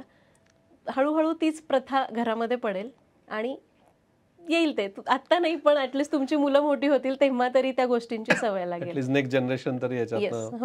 तर तुम्ही म्हणताय की काही करून प्लॅन करा तुमचा दिवस, बरोबर, टाइम मॅनेज करा, पण व्हिडिओ शूट नक्की करा, किंवा व्हिडिओ हो. शूट म्हणा की तुम्हाला किंवा जो कुठलंही बिझनेस काम आहे, करायचा हो. तो हां. करा, आणि एकदा तुम्ही प्रूव्ह केलं की सगळेच तुम्हाला सपोर्ट करतील. येस, कारण जर तुम्ही दाखवून दिलं की तुम्ही पण काही करू शकता तर डेफिनेटली ते त्यांचाही ट्रस्ट बसणारच आहे आणि हळूहळू सोपवायला चालू कर. किंवा जे काही स्ट्रिक्टनेस असतो ना की हे घरामध्ये हे काम झालंच पाहिजे, त्याच्यात ठीक आहे, नाही झालं ना चालेल, काय हरकत नाही, उद्या करूया असं. म्हणजे तुम्ही पण जेव्हा स्टार्ट केलं, तुम्ही म्हणाले मी रात्र बसून स्क्रिप्ट लिहायचे, क्वांटिटी काढायचे, है ना, तर तसं करायलाच पाहिजे, त्याशिवाय तुम्ही मोठं होऊ शकणार येस, नाही. म्हणजे ते त्यावेळी मला गरज वाटली म्हणून मी केलं. पण जर स्वतःला खूप त्रास होतोय तर मग ठीक आहे, थोडंसं हळूहळू करा, पण जसं जमेल तसं करा. कारण आपण बदलतो, घरच्यांना बदलवणं खूप अवघड आहे जर तुमच्या घरातून सपोर्ट नाही. आता इथं बघणाऱ्यांपैकी अर्ध्या जणी मला म्हणत असते हिला सांगायला काय जातं, तिला माहिती का आमच्या घरातले कसे आहेत. आणि हे खूप खरं आहे, यामध्ये अजिबातच काही खोटं नाही. पण तुम्हालाच मग त्याच्यासाठी ऍडजस्ट करायचंय, स्वतःला प्रूव्ह करून दाखवायचं की यस मी पण हे करू शकते, आणि मग हळूहळू ते लोक पण तुम्हाला करतील. मला पर्सनली वाटतं जर तुम्हाला काहीतरी करायचंय आणि जर तुम्हाला आतून त्याची इच्छा असेल ना, तर तुम्हालाच पहिलं पाऊल घ्यायचंय. बरोबर. मार्ग निघतात, नाही घरचे मे बी नवरा समोर नाही, बॅक साईडने हेल्प करेल, कुठून तरी करेल, पण पाऊल तुम्हाला पहिलं घ्यायचंय. बरोबर. तुम्ही ते घेतलं तर तुम्हाला नक्की मदत होईल. कारण तुम्ही ज्या घरात गेलेल्या असता त्यांना तुम्ही आधी काय करायचं हे माहितीच नसतं. तुमच्यातल्या क्वालिटीज काय आहेत त्यांना ऍटलिस्ट सांगा, करायची काय म्हणतात इच्छा तरी सांगा त्यांना की मला हे करायचंय, आणि मला घरच्यांना पण सांगायचं की करू द्या, काय हरकत आहे ना. बरोबर. काहीतरी चांगलंच करणार आहे तर सपोर्ट करून बघा, नाही झालं तर ओके विचार करूयात त्याच्यावर, पण ऍटलिस्ट तिला प्रोत्साहन तरी द्या. मला पर्सनली असं वाटतं की गृहिणी किंवा एखादी लेडी बिझनेस हा खूप चांगला करू शकते. हे खूपच अगदी बरोबर. आता सध्या पण आमच्यात जे होतं, म्हणजे आता मी म्हटलं की म्हणजे एक किस्सा सांगते. आमच्यात पण आता हा ब्रँड आम्ही लॉन्च केला, त्यानंतर एकतर आमच्या घरात कुणी बिझनेस नाही केलेला. इव्हन आम्ही पण अशा विचारांचे होतो की कुठं डोक्याला ताप, अशा विचार, चल आपला जॉब बरं आहे ना आपण बरं आहे असं वाटायचं. त्यानंतर आम्हाला मग इतके चॅलेंजेस येत होते की आता एकतर हा लिक्विड प्रॉडक्ट आहे, त्यामुळं मग त्याचं लिकेज होणं, मग त्याच्यामध्ये डॅमेज झालं आणि मग तो लॉस सहन करणं, मग असं बऱ्याच गोष्टी. परत ज्यावेळी तुम्ही ई कॉमर्स वापरता ऑनलाईन बिझनेससाठी, त्यांचे पण काही रूल्स रेग्युलेशन्स असतात. मग असं काही एक प्रॉब्लेम आला होता की त्याच्यामध्ये माझा नवरा म्हणत होता कळतच नाही काय करायचं, आणि ते माझ्यापर्यंत पोहोचलंच नव्हतं. आणि बायकांना असं सोल्युशन सुचतं बरं का, खूप चांगल्या पद्धतीने. काहीतरी चाललं होतं त्यांचं, मग ते विचार करत होते असं करू तसं करू. आणि एकदा त्यांच्या असंच बोलण्यातनं मला कळलं की त्यांना क्वालिटीबद्दल नाही, मी क्वालिटीमध्ये खूप स्ट्रिक्ट आहे, मी स्वतः हे करते, पण पॅकेजिंग असेल वगैरे तर त्यांचे ते हँडल करतात. मी त्यांना सोल्युशन सांगितलं, तुम्ही असं का करत नाही. म्हणलं इतकं साधं सोल्युशन आहे. आणि ते म्हणे हा हे आपण करू शकतो. म्हणजे मला फक्त एकदा तो प्रश्न विचारला गेला की असं झालंय, आणि मग मी म्हटलं तुम्ही हे का करत नाही. एवढे वर्ष आम्हाला हे सुचलंच नाही. सो हे असं आहे की बायकांना खूप चांगल्या पद्धतीने हे करता येतं, फक्त त्यांच्यावर विश्वास ठेवला पाहिजे. I completely believe. कारण मला काय वाटतं बिझनेस जो असतो ना, तो तुम्ही जेव्हा तुमचा डाऊन टाइम असतो ना त्याच्यातनं वर येणं फार महत्वाचं असतं, आणि ती एक माइंडसेट असते. आणि ती माइंडसेट लेडीज मध्ये बाय डिफॉल्ट असते. म्हणजे अप्स अँड डाऊन त्यांच्यासाठी नॉर्मल आहे. म्हणजे खूप कमी लेडीज असतील ते खूप प्रेशर घेऊन बसतात, पण किती भांडणार आहे ते उद्या उठायचंच आहे, मुलांबरोबर कुठे जायचंच आहे, हे जे आहे ना बिझनेसला खूप अप्लाय होतं. ऍक्च्युली हे स्त्रीत्व आहे. हो, आणि हे बिझनेसला खूप अप्लाय होतं. बिझनेस कसं आहे, आज लॉस झाला म्हणून मी घरात बसणार नाही, मला उद्या काय, मला पगार आहे, बिझनेस आहे सगळं. त्यामुळे मला असं पर्सनली वाटतं की लेडीजनी बिझनेस करायला पाहिजे, वुमेननी करायला पाहिजे, पण त्याच्यासाठी त्यांना सपोर्ट पाहिजे आणि फायनान्स पाहिजे, आणि तुमच्यासारखे रोल मॉडेल्स पाहिजे. द रिझन की तुमच्यासारखी लोकांनी जाऊन बाहेर बोललं पाहिजे, त्यांना हेल्प केली पाहिजे. तुम्ही विचार करा, मी सारखं तुम्हाला ती आठवण करून देतोय की तुमची बहीण ही तुमच्यासाठी एक ॲज अ एंजल आली है ना, तशी आता तुम्ही, मला असं म्हणणं आहे की तुम्ही जाऊन ॲटलिस्ट 10 जणींना एंजल बना, त्यांना पुश करा ॲटलिस्ट 10 की मी आहे तुमच्यावर. डेफिनेटली ते केलं ना तरी आपण मिळू. मग त्यांना सांगा तुम्ही अजून 10 जणींना करा. हे आपल्याला करणं जरुरी आहे जर आपल्याला वुमन एंटरप्रेन्योरशिप वाढवायची. आणि यासाठी एकमेकींना अप्रिशिएट करणं खूप गरजेचं आहे. कारण आपल्याकडे किंवा एक माहित नाही तो स्वभाव असेल किंवा काही, आपण कॉम्पिटिटर समजतो एकमेकांचे. तसं समजण्यापेक्षा आपल्याला तिच्यातलं काय छान वाटतं हे एकदा जाऊन तिला सांगा, किंवा तुम्ही एकत्र बिझनेस करताय, अप्रिशिएट करा. ती पण तुम्हाला अप्रिशिएट करेल, छान सजेशन देईल की तू हे पण कर, हा तुझ्यामध्ये असं आहे. अदरवाईज आपण नाही करायला जात आहे. आणि हे केलं तर आपण सगळे एकत्र जाऊ शकतो. आपल्या सगळ्यांचे प्रॉब्लेम सेम आहेत की बायकांचे, मला घरातनं सपोर्ट मिळत नाही, मला असं होतं, मला इकडे जाऊन देत नाहीत, मला तिकडे जाऊन देत नाहीत. एकमेकींना धरून गेलं ना आपण कुठच्या कुठे पोहोचू. पण हे आजकाल नाही, आता व्हायला लागलंय थोडं, पण हे होत नाही. माझं जेव्हा लग्न झालं तेव्हा माझ्या सासूंनी मला एकच गोष्ट सांगितली की हिला मी शिकवलंय, बाकी माझी काही अपेक्षा नाही. हिला मी शिकवलंय, ही घरी बसणार नाही, घर सांभाळेल सगळे पण ही घरी बसणार नाही, एवढीच एक अट होती, बाकी काही नाही. मग त्याच्यासाठी त्यांनी स्वतःच हे सांगून त्याच काय अटीवर जर हे केलंय तर तुमचाही सपोर्ट मिळाला. माझा तर बाय डिफॉल्ट आहे, मी आय प्रेफर.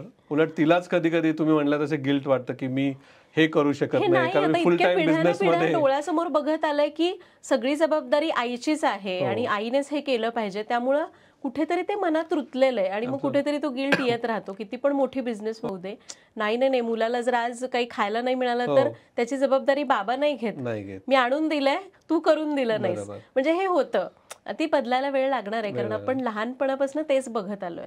पण आता आपण नाही, आपली जनरेशन, पुढची जनरेशन आहे ती करेल जर आपण हळूहळू हे चेंजेस घडवत गेलो तर.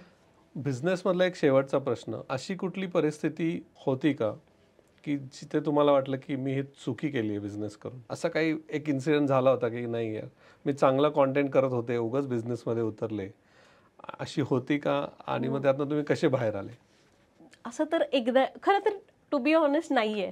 मला अजूनही असं वाटतं की याच्यात मी अजून खूप काही करू शकते. ओके, आपण हे इन्फ्लुएन्सर्स ह्याच्याबद्दल खूप बोलतो, मी पण आता त्यांच्याशी बोलतोय. एक वेगळा इगो असतो याच्यामध्ये, त्याच्याबद्दल काय मत आहे तुमचं? मला वाटतं की हे सगळं असं वाटतं की आपण समोरच्याला आपले कॉम्पिटिटर समजतो आणि म्हणून कुठेतरी तो इगो येतो जेव्हा आपण हळूहळू ग्रो होत जातो. त्यावेळी मला नाही वाटत, उलट आपण एकत्र जाऊ तेव्हाच हे ग्रो होऊ. आणि मला वाटतं जेव्हा क्रिएटर्सची युनिटी तयार होईल ना, जसं की आता मराठी सगळे क्रिएटर्स, हे खरं तर नाहीये बरं का, म्हणजे मराठी क्रिएटर्स मध्ये युनिटी नाहीये. हे जेव्हा युनिटी तयार होईल ना तेव्हा आपण अजून जास्त वर पोहोचू असं मला वाटतं. आणि जेव्हा युनिटी नसते ना त्यावेळी, उदाहरण देते, आता खूप सगळे कुकिंग चॅनल्स आहेत, आपण बघतो, व्हिडिओज बघतो, पण जेव्हा समोर येतो तेव्हा माहितीच नसतात, कारण आपल्याला आपण कधी भेटलेलो नाही, एकमेकांशी कॉन्टॅक्ट ठेवलेला नाहीये. आणि आता उदाहरणार्थ युट्यूबमध्ये रेव्हेन्यू म्हणजे काही फक्त मॉनिटायझेशन ऑन होणं, युट्यूबकडनं जे काही ऍड रेव्हेन्यू मिळतो तेच फक्त नाही, तर वेगवेगळ्या ब्रँड डील्स पण असतात. आता मला जर एखाद्या ब्रँड सोबत काम करायचंय, त्याचं बजेट समजा 50,000 रुपये, पण जर बाकीचे क्रिएटर्स, चला मला काहीतरी थोडंसं मिळतंय 5,000 रुपये, त्यांना तेवढ्यावरच काम करतात. पण मग ते करतात म्हणून मग खरं तर व्हॅल्यू त्याची 50,000 असते, ब्रँडला त्याच्यापासून 5 लाखाचा फायदा होणार असतो. पण ते 5,000मध्ये एखादा क्रिएटर काम करतोय, तर असे भरपूर सगळे छोटे छोटे क्रिएटर्स तयार होतात. तो म्हणतो मी एकालाच एवढे पैसे देण्यापेक्षा मी एवढ्यामध्ये इन्व्हेस्ट करतो आणि त्याचं काम साधतं. आणि इथे लॉस कोणाचा होतो? क्रिएटरचा लॉस होतो. आणि हा का होतो? कारण या गोष्टी क्रिएटर्सनी एकमेकांसोबत डिस्कसच केलेल्या नसतात. मला माहिती आहे हे फील्ड नवीन आहे, हे आत्ता कुठं उदयास येतंय, म्हणजे सोशल मीडियावर इन्फ्लुएन्सर म्हणून एक ॲज अ काय म्हणतात त्याला, बिझनेस किंवा करिअर म्हणून ट्रीट करणं, आणि ते आत्ता कुठे येतंय, अनऑर्गनाइज आहे. पण मला वाटतंय हे हळूहळू आपण करू शकतो जर आपण मराठी क्रिएटर्सनी छान अशी युनिटी ठेवली, एकमेकांसोबत डिस्कस करून या गोष्टी प्लॅन केल्या. म्हणजे आता समजा एखादा बिझनेस रन करतो जो खूप परंपरागत चालू आलेलं एखादं फील्ड आहे, समजा बिल्डर घ्या, कोणी पण घ्या, त्यांना माहिती आहे, त्यांचं एक असोसिएशन आहे की आपल्याला हे लिमिट्स आहेत, याच्यावर आपण पण, किंवा भाजीवाले म्हणा, असोसिएशन रेट्स पाहिजे. येस, आता समजा ते सोडा, भाजीवाले, आता एखाद्या भाजीवाल्याने आपल्याला 10 रुपयाची पालकची भाजी सांगितली, दुसरा पण तेवढ्यालाच सांगतो, तो म्हणणार नाही की त्याच्याकडनं घेऊ नको, मी तुला 5 रुपयाला देतो, कारण त्यांची युनिटी, त्यांचं असोसिएशन आहे. आणि मग याच्यामध्ये लॉस सगळ्यांचाच होतो जर आपण ही युनिटी नाही ठेवली तर. त्यामुळे मला असं खूप स्ट्रॉंगली वाटतं, माहिती आहे की सगळ्यांनाच वाटतं की एकमेकांना भेटावं, बोलावं, छान काहीतरी आपण एक स्वतःचं असोसिएशन तयार करावं, तर हे व्हायला पाहिजे कुठेतरी. आणि म्हणून कदाचित, आणि मी डेफिनेटली याच्यासाठी प्रयत्न करणार आहे, नक्की करायला पाहिजे. म्हणजे एक असोसिएशन जिथे एक बेसिक रेट कार्ड ठरलं पाहिजे, बरोबर, की याच्या खाली तुम्ही जाऊ नका, आणि गेलं तर पेनल्टी लावली पाहिजे, जसं करतात. म्हणजे असोसिएशन युनियन्स त्यासाठीच असतात की आपण एकत्र राहू, आणि याचा लॉंग टर्म फायदा खूप होतो, की कोणी मधला माणूस त्याचा ऍडव्हान्टेज घेत नाही. नाहीतर काय होणार आहे की तुम्ही 50,000 देणार आणि तो पुढचा 50 लाख मध्ये विकणार, क्रिएटरची व्हॅल्यू कमी होते. येस. आणि कसं आहे ना, आता कॉन्टेंट क्रिएट करणं हे बऱ्यापैकी इझी आणि ऍक्सेसिबल झालंय, म्हणजे सगळेच करू शकतात. त्यामुळे मग त्यांना कॉन्टेंट क्रिएटरनी स्वतःची ती व्हॅल्यू जपली पाहिजे. बऱ्याच जणींना वाटतं असं, खास करून कुकिंग चॅनल ज्यांचे आहेत, की मी एवढी भाजी बनवते, मला जर त्याच्यापासून एखादी कढई कुठला ब्रँड देणार आहे, मला काय हरकत आहे, मी करून टाकते. पण असं नाही. तुम्हाला माहिती नाही त्या कढईच्या प्रमोशनसाठी ब्रँडला केवढा मोठा फायदा होत असतो. आणि ब्रँड फक्त तुम्हाला एक ती छोटंसं भांडं किंवा बॅटरमध्ये काहीतरी एखादी वस्तू देतं आणि तुम्ही त्याचं प्रमोशन करता. सो हे जे माहिती नसतं म्हणून हे गोष्टी होतात, कारण लॅक ऑफ नॉलेज असतं त्यामुळं, कारण आपण नवीन असतो यामध्ये. पण जर आपण स्वतःची व्हॅल्यू ठेवली तरच पुढे जाऊन तुम्ही याला एक बिझनेसचं स्वरूप देऊ शकता आणि खूप चांगलं इन्कम जनरेशन यामधून होतं आणि ब्रँड्स तुमचा फायदा घेत नाही. असोसिएशन तुम्ही नक्की करायला पाहिजे. एक असोसिएशन करून, जसे आहेत व्यापारी असोसिएशन असते, सगळ्या तसं करायला पाहिजे. कोणीतरी इनिशिएटिव्ह घ्यायला पाहिजे. लॉंग टर्म मध्ये नक्की फायदा होईल त्याचा. दुसरं एक मी बघतो की एक क्रिएटर दुसऱ्या क्रिएटरला रिस्पेक्ट देत नाही, है ना, की त्याला असं वाटतं मी मोठा, ती छोटी, याचे 10,000 आहेत, माझे 2 मिलियन आहेत. आणि हे जे आहे हे मोडायचं कसं आणि कोणी इनिशिएटिव्ह घ्यायला पाहिजे याच्यासाठी? शेवटी तो माणूस कसा आहे याच्यावर सगळ्या गोष्टी आहेत. आणि मला पर्सनली असं वाटतं, आणि आजकालच्या काळात तर हे खूप खरं आहे, तुमचे किती सबस्क्रायबर्स आहेत यापेक्षा तुम्ही किती चांगला कॉन्टेंट लोकांना देता ना यावर. आता एक उदाहरणच देते, परवाच झालेली गोष्ट आहे. इंस्टाग्रामवर एक पेज आहे, तिचं छान कॉन्टेंट आहे, पेरेंटिंगवर कॉन्टेंट आहे. तिचं पेज फॉलो करायला सुरुवात केली. मी बघितलं नाही की तिचे किती मिलियन काय फॉलोअर्स आहेत वगैरे. मला तिचा कॉन्टेंट खूप आवडला, कारण मला पण लहान मुलं आहेत. म्हणलं चला आपल्याला आपल्या डे टू डे लाईफमध्ये कुठेतरी युजफुल वाटतंय हे. मी तिला फॉलो केलं आणि मला बघितलंही नाही की तिचे किती फॉलोअर्स आहेत. आणि तिने एक स्टोरी मला मेन्शन केली कोणीतरी, मी उघडून बघितली तर ती तीच बाई होती. आणि तिने लिहिलं की बघितलं हिचे फॉलोअर्स एवढे आहेत आणि त्यांनी मला फॉलो केलंय आणि दिस इज सो इन्स्पायरिंग. आणि असं त्यावेळी मी तिला सांगितलं की त्यावेळी मला हे रिअलाइज झालं की ॲज अ कॉन्टेंट क्रिएटर तुमचे किती फॉलोअर्स आहेत, किती सबस्क्रायबर्स याला व्हॅल्यू नाहीये, तर तुम्ही किती चांगला कॉन्टेंट देता याला व्हॅल्यू. त्यामुळं मी तरी ज्यांचे सबस्क्रायबर्स खूपच जास्त आहेत वगैरे त्यांच्या नादी लागत नाही. जो खूपच चांगला कॉन्टेंट तयार करतो त्यांना आपण डेफिनेटली एक चांगला कॉन्टेंट क्रिएटर, मोठा कॉन्टेंट क्रिएटर म्हणू शकतो. आजकाल हे खूप चालतं, ते मोठे कॉन्टेंट क्रिएटर आहे, आम्ही लहान कॉन्टेंट क्रिएटर आहे, असं नसतं. जो चांगला कॉन्टेंट देतो तो खरा कॉन्टेंट क्रिएटर, जो दुसऱ्याच्या आयुष्यामध्ये काय व्हॅल्यू ऍड करतोय हे जास्त महत्वाचं आहे. ऍब्सोल्युटली.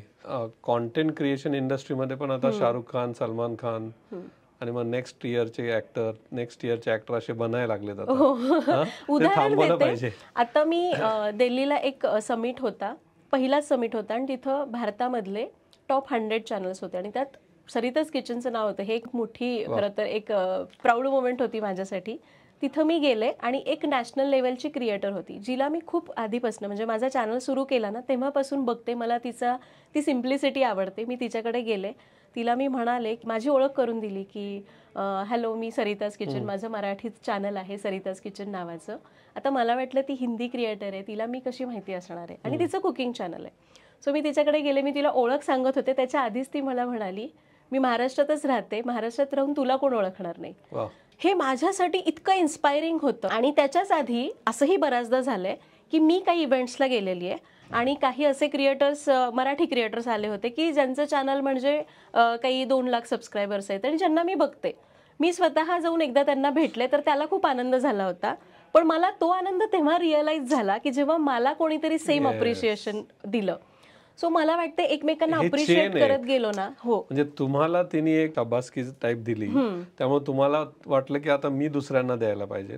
हे मी आधी पण केलेलं आहे, पण मला वाटलं की हे जर मी आधी केलंय तर त्या माणसाला जो आनंद झाला ना तो मी त्यावेळी तो मला जाणवत होता की अरे हा, म्हणजे जेव्हा आणि तेव्हापासून जेव्हा केव्हा मला कुणी असं भेटतं की ज्यांना मी ओळखते, खरोखरच ओळखते, मी स्वतःहून ओळखते, येस मी तुम्हाला ओळखते म्हणून, जरी ते माझ्याकडे स्वतःहून आले तरी, कारण ते इन्स्पिरेशन खूप वेगळं असतं की अरे हे ह्यांचे सबस्क्रायबर्स माझ्यापेक्षा जास्त आहेत बट ते मला अप्रिशिएट करतायत, म्हणजे आपल्या कॉन्टेंटमध्ये काहीतरी दम आहे आणि ते खूप चांगला कॉन्टेंट देण्यासाठी त्यांच्यात ती पॉझिटिव्हिटी पण येते. Very good. असंच एकमेकांना सपोर्ट आपण करायला पाहिजे, प्रोत्साहन द्यायला पाहिजे. एकटाच किती वर जाणार आहे ना आपण. बरोबर, ऍब्सोल्युटली.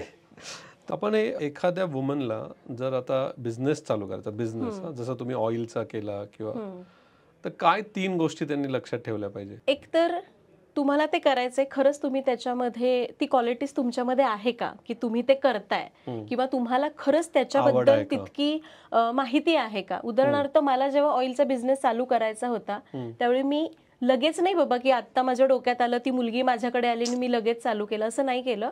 मी प्रॉपर त्याच्यावर आधी अभ्यास केला. ॲटलिस्ट एक अगदी मी म्हणणार नाही की मी खूप डीपमध्ये गेले आणि मग सगळं वाचलं वगैरे, पण मी त्याच्यावर थोडा अभ्यास केला. कारण ती मुलगी आहे, तिला सगळं माहिती आहे म्हणून मी चालू केला. मला पण थोडं नॉलेज असणं गरजेचं आहे. सो तो अभ्यास पण करा. त्यानंतर तुमचा एक प्रॉपर प्लॅन असणं गरजेचं आहे की तुम्ही कशा कशामध्ये जाणार आहात, कुठल्या कुठल्या वेजमधनं कुठल्या कुठल्या गोष्टींची तुम्हाला गरज आहे त्याची प्रॉपर लिस्ट आउट करणं या सगळ्या गोष्टी, आणि त्याच्याप्रमाणे सगळ्या गोष्टी प्लॅन करा. आणि तिसरी गोष्ट म्हणजे जर त्याच्यामध्ये मला नाही सक्सेसफुल नाही होता येते तर त्याचा प्लॅन बी पण तयार ठेवा की मग मी कशा पद्धतीने करू शकते. म्हणजे रिसर्च करा, प्लॅन ए आणि प्लॅन बी, हे तुम्ही 3 गोष्टी सांगा. आणि जर तुम्हाला गव्हर्नमेंटमध्ये एक अपॉर्च्युनिटी दिली की वुमन ऑन्टरप्रिनरशिपमध्ये तुम्ही सांगाल ती एक गोष्ट होणार आहे, ती काय गोष्ट असेल? सिस्टम. गव्हर्नमेंट तुम्हाला विचारतंय की वुमन ऑन्टरप्रिनरशिप वाढवण्यासाठी आम्ही तुम्हाला काय मदत करू, तर तुम्ही काय सल्ला द्याल एक गव्हर्नमेंटला, एक गोष्ट? मी खरं सांगायचं ना तर गव्हर्नमेंटनी खूप काही केलंय महिलांसाठी, पण त्याचं नॉलेजच बायकांपर्यंत नाहीये. तर मी त्यांना सांगेन तुम्ही जे करता ना ते प्रॉपर वे मध्ये बायकांपर्यंत पोहोचणं गेलं पाहिजे. कारण सांगते, आतापर्यंत जर तुम्हाला बिझनेस करायचा आहे, बरेच जण बघा बायकोच्या नावावर तो सुरू करतात. कारण बायकांना शासनाने खूप साऱ्या फॅसिलिटीज दिलेल्या आहेत, सबसिडी दिलेली आहे. लोन घ्यायचंय, बिझनेस लोन, तर माझ्या नवऱ्यापेक्षा जास्त माझ्या नावावर आपण का करणार, कारण मला जास्त फॅसिलिटीज दिलेल्या आहेत. ह्या लोकांपर्यंत बायकांपर्यंत पोहोचत नाही आणि त्यामुळं मग आपल्याला वाटतं की मी कसं करणार आणि मग मला कसं काय या सगळ्या गोष्टी जमणार वगैरे वगैरे. तर हे मी अवेअरनेस त्यांनी त्यासाठी मोठे कॅम्पेन. बरोबर, येस, अवेअरनेससाठी कॅम्पेन. कारण खूप काही आहे, मला पण बऱ्याच गोष्टी माहिती नाहीत. मला मग काही असे कुठल्या मी एखाद्या कार्यक्रमात गेले जो महिलांसाठी आहे तर तिथून बऱ्याच गोष्टी समजतात. सो आणि काही काही गोष्टी तर अशांकडून समजतात की ज्या आत्ता ज्यांनी बिझनेस सुरू केलाय, कारण त्यांनी त्याच्यामध्ये काहीतरी अभ्यास केलेला असतो. मग मला पण त्यांच्याकडनं काही वेगळ्या गोष्टी शिकायला मिळतात. ही एक प्रोसेस आहे. कुठल्या मोठ्या, मी जरी तिथं ॲज अ गेस्ट म्हणून गेले असले तरी पण त्या आत्ता जस्ट स्टार्टअप केलेल्या त्या बाईकडनं पण मला काही शिकायला मिळतं. सो ही चेन आहे, आपण एकमेकांना देत राहिलो की शिकत जाणार. आणि ही एक ऑपॉर्च्युनिटी पण असेल. तुम्ही जे म्हणताय, कुणीतरी एक creator, may be a lady creator, तिने हा सगळा अभ्यास करून त्याचा कॉन्टेंट बनवून शेअर करायला पाहिजे. हो, इट्स अ बिग ऑपॉर्च्युनिटी. कारण तुम्ही म्हणताय जर माहितीच नाहीये ते फार मोठी ऑपॉर्च्युनिटी आहे. गव्हर्नमेंट डेफिनेटली, पण एखाद्या कॉन्टेंट क्रिएटरनी हाच कॉन्टेंट बनवला पाहिजे. वुमनला लोन कसं मिळतं, गव्हर्नमेंटच्या काय स्कीम्स आहेत, सबसिडी काय असते, हे माहिती नसतं. त्यामुळे बऱ्याच जणी मग एकतर घरातनं नीट सपोर्ट नसतो, त्यामुळं मग कसं करू काय करू याच विचारांमध्ये सगळं त्यांचं जातं. आणि त्यात पण मग अशा फॅसिलिटीज माहिती नसतात. जसं की माहिती आहे आपल्याला की मला हे करायचंय, पण ती गोष्टच माहिती नसते तर तिथं पोहोचणारच कसं, असं. Absolutely right. आणि दुसरं म्हणजे हे सगळं मला एकच की वुमेन सेफ्टी जास्त महत्वाची आहे. आणि ह्याच्यामध्ये स्वतःशिवाय कुणीच आपल्याला सेफ नाही ठेवू शकत. आपण अजिबात दुसऱ्यांवर डिपेंडंट नाही राहू शकत वुमेन स्वतःच्या सेफ्टीबद्दल. आत्ता सध्याच्या पॉइंटला मला हे बोलावंसं वाटलं, कारण आता इतके इन्सिडेंट्स घडतात. तर मला वाटतं की प्रत्येक बाईला जेव्हा ती कुठलंही काम करते, बिझनेस, जॉब, काही पण करते, घरामध्ये बसली, तिला तिच्या लिमिटेशन्स तिने ठरवून ठेवल्या की मला हे मी इथंपर्यंत करण्यासाठी लायक आहे. त्या लिमिटेशन तिने ठरवल्या ना, आणि तो स्वतःचा सेफ्टी सेन्स असतो ना, तो जर तिच्यामध्ये असेल ना, तर तिला कधीच कुठल्याही प्रकारचा त्रास होणार नाही. आणि त्याच्यासाठी स्वतः काळजी घेणं पण तितकं गरजेचं आहे. जर तुम्ही ऍज अ बिझनेस वुमन म्हणून कुठेही काम करायला जाताय, घराबाहेर पडताय, कारण आपले घरचे आपली काळजी करतात. मगाशी म्हटलं आपण की सपोर्ट नाही करत, सपोर्ट नाही पेक्षा ना ती काळजी करतात, म्हणून खरं तर आपल्याला त्या लिमिटेशन्स येतात की तू आता इकडे एकटी जाणार का, तिकडे जाणार का. सो या गोष्टी कुठेतरी मला वाटते की आपण स्वतःला सेफ ठेवण्यासाठी प्रयत्न केले पाहिजेत. 100%. आता मी म्हणत नाही की मी आता इकडे चालली आहे तिकडे चालली आहे तर मी अशीच जाणार कारण तिथे काय वातावरण सेफ आहे, असं नसतं. तो सेन्स आपल्यामध्ये असेल ना आणि स्वतःच्या लिमिटेशन्स माहीत असतील, तुम्ही सेट करून ठेवल्या की मग तुम्ही आपोआप करिअरमध्ये पण ग्रो व्हाल. त्यामुळे मला नाही वाटत की गव्हर्नमेंटनी भरपूर काही दिलंय, फक्त त्याचं नॉलेज घ्या. नॉलेज. आणि जर एक अशी रेसिपी तुमच्या याच्यातली जी तुमचं सक्सेसला डिफाईन कर, कुठली डिशला तुम्ही म्हणाल की हा हे माझं? बिर्याणी. का असं का? ऍक्च्युली काय झालं ना, जेव्हा लॉकडाऊनचा पिरियड चालू होता तर मला बऱ्याच कमेंट्स यायच्या की त्यावेळी तुम्हालाही माहिती आहे बऱ्याच जणांचे जॉब गेले होते, कारण ते चालूच नव्हतं, तर मग करणार काय. बऱ्याच जणांचे जॉब गेले आणि मग त्यामध्ये मला बऱ्याच अशा कमेंट्स यायच्या की माझ्या नवऱ्याचा जॉब गेलाय, माझा पण जॉब गेलाय, आम्हाला घरी बसून तुझ्याकडे काही काम आहे का. म्हणजे मी काय काम देणार, कारण त्यावेळी माझी काही टीम नव्हती, काही नाही, मी एकटीच सगळं करायचे. अगदी म्हणजे सामान आणण्यापासून शूटिंग, एडिटिंग, व्हिडिओ पोस्ट करेपर्यंत मी सगळ्या गोष्टी एकटी करायचे. मी यांना काय मदत करू शकणार होते. आणि त्यावेळी मग मला अशा कमेंट्स यायला लागल्या. आणि त्यावेळी मेड्सची हेल्प नव्हती, कारण मेड्स पण बंद होत्या. तर मी भांडी घासत होते आणि मला ना खूप फनी वाटेल हे, भांडी जेव्हा मी घासत असते ना त्यावेळी खूप आयडियाज असतात आणि हे प्रत्येकीला येस. किंवा मी झाडून घेतेय तर मला आता ते होत नाही, मग कधी कधी मी पण आता कधी काही सुचलं नाही तर मी आमच्या मावशींना म्हणते, म्हणजे माझ्या ज्या कामवाल्या मावशी आहेत ना, मी खूप छान बोलतो एकमेकींशी. मी त्यांना म्हणते, हा उद्या तुम्ही सुट्टी घेता का, मला जरा काही ब्लँक झाली आहे पूर्ण.